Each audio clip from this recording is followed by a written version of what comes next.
আর ভুল সময়ে ভুল ভাবে না পারি, আমি তোমাকে সঠিক সময়ে যোগ্য সম্মান দিয়ে নিজের ঘরে তুলতে পারি। তোমার যোগ্য লাইফ পার্টনার হিসেবে নিজেকে প্রমাণ করবো, আমি তোমাকে জয় করে নেবই।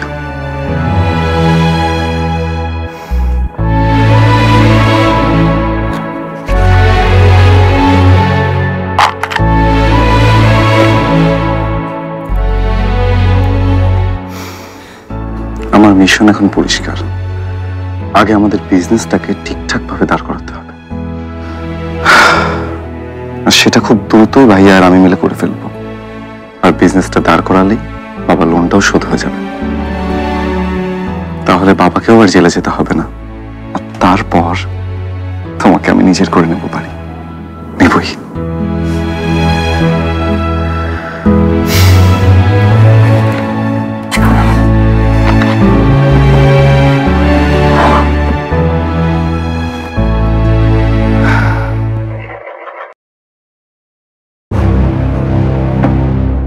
এতদিন ধরে আমি এত ইনভেস্ট করলাম, আপনি যখন যা চেয়েছেন তখন তাই সাপোর্ট করেছি, তারপর ওসমানের জামিন হলো কি করে?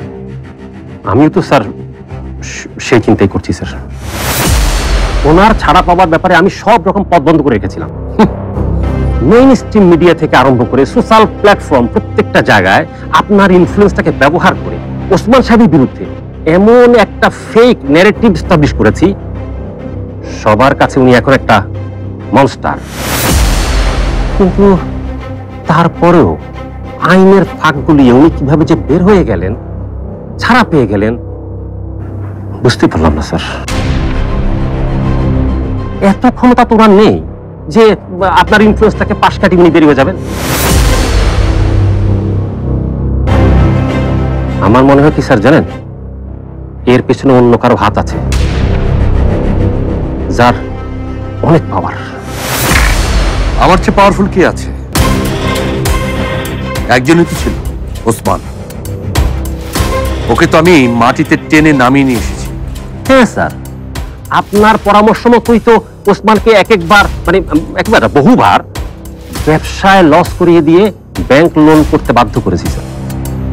কিন্তু স্যার, পুলিশ দিয়ে অ্যারেস্ট করা, জামিন হতে না দিয়ে তাকে জেলে আটকে রাখা, এই যে পুরো বিষয়টা কিন্তু আমরা ওনার পূর্ণ শত্রু, হ্যাঁ ওসমান সাহেবের পূর্ণ শত্রু আজিজারের টাকা আর পাওয়ারকে খাটিয়ে ফেলেছি।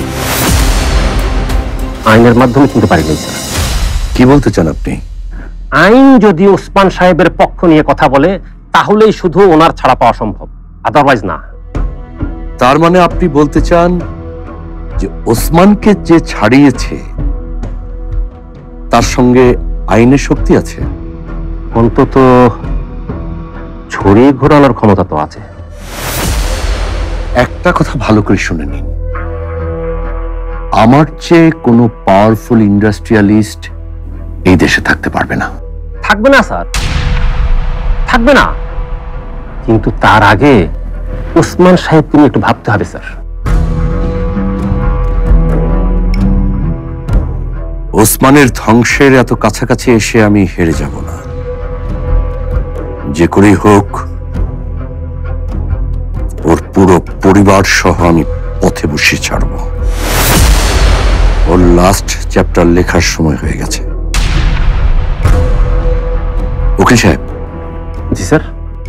আপনার প্রথম কাজ হলো ওসমানকে জেল থেকে কে বের করেছে এবং কেন বের করেছে সেটা বের করা।